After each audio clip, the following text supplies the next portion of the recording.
बघा विद्यार्थी मित्रांनो, हा जो 13वा प्रश्न आहे तो मी आपल्या पुस्तकामध्ये जनरल मेथडनं म्हणजे आपल्या नॉर्मल मेथडनं सोडवलेला आहे.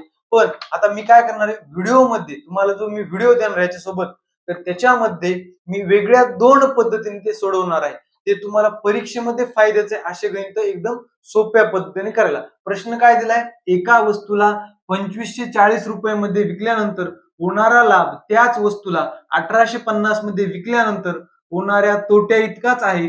वस्तूची किंमत किती आहे, वस्तूची खरेदी किंमत काढायची बघा.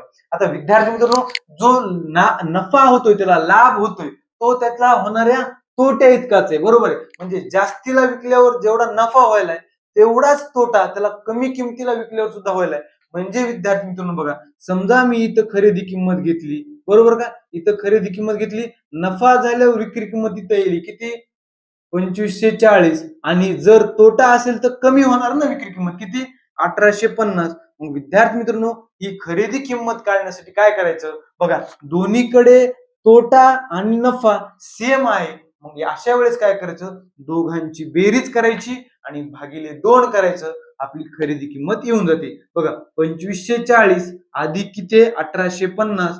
चला 0 0 4 5 9 8 5 13, हातच्याला 1, किती झालं, 2 1 3, 3 1 4, इथे आलं 43 90. मी काय म्हणलो होतो, भागिले 2 करायचं, आपलं उत्तर येऊन जातं. चला भागिले 2 करू, बे 1 बे, बे 2 4, बे 1 बे, उरला 1, 92 18 उरला 1, बे 5 10, किती आलं 2195. असं इतकं सोप्या पद्धतीने. आणि आता दुसऱ्या व्हिडिओमध्ये तुम्ही आणखी ती पण सोपीच मेथड आहे, थोडी डिटेल मध्ये आहे, बरोबर आहे का.